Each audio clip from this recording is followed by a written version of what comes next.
You talk about face-to-face conversations being endangered human moments. Can you say a little bit more about what we gain from face-to-face interactions that are not there in the interactions that are mediated by technology? You mean what's the advantage of an actual in the flesh? Well, the main advantage is that our brains are designed for that in-person, body-to-body, face-to-face interaction. And our brains, particularly the circuitry called the social brain, pick up instantly thousands, countless messages in the moment about how the other person is feeling, what they're saying, what they're doing, what they're intending. And this is all unconscious circuitry. And it happens very fast, and it tells us what to do to stay connected.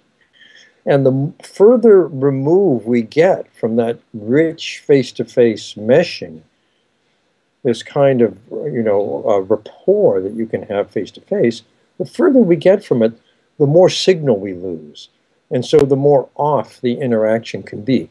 Actually, I think the worst is email. Because in email, you strip away the person, you strip away the expressions on the face and the gesture and the tone of voice. All you have is the words.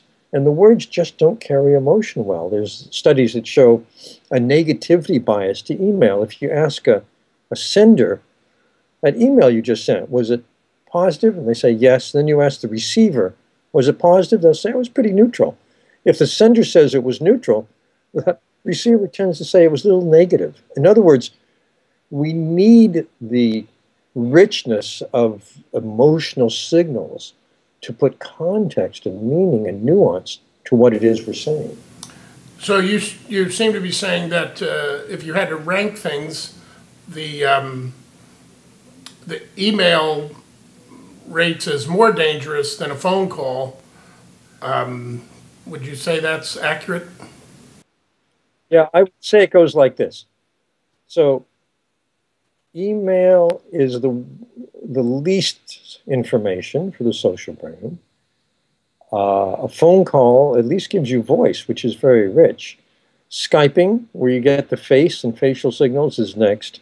And then actually just going to see the person is the best. There are people in offices today who will send an email to the person in the next cubicle or the person across the hall rather than just going to see them. And I can see, that's okay for trivial messages, but if it's something really important, it's so much better to just go and see the person in person. Well, that leads to an interesting question about strategies. Clearly, we're not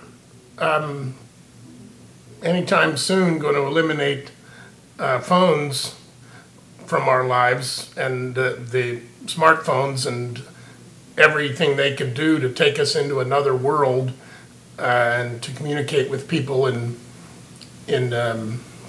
with texts and so forth. What kind of strategies would you recommend to preserve focus, and in a little bit we can talk about how to improve it?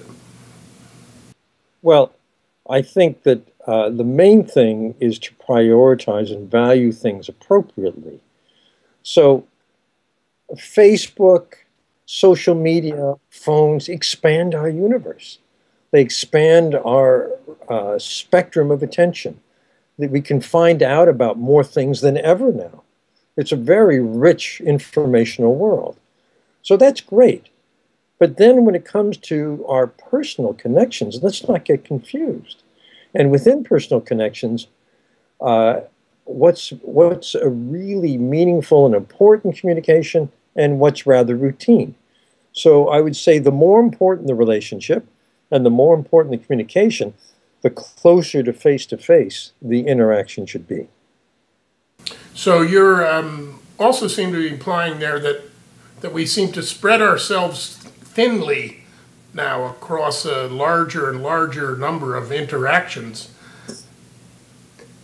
Yeah, those, for example, on Facebook, Those are thin connections. Your so-called friends on Facebook aren't necessarily really friends. They're so-called friends. However, they're very valuable sources of information.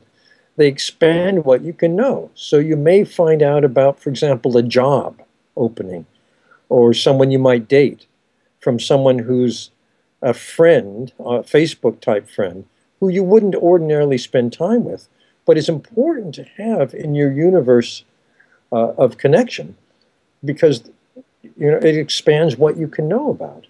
So there is a value to that. We just shouldn't confuse that or get lost in that world at the expense of our rich personal world, which is what makes life feel meaningful and fulfilled.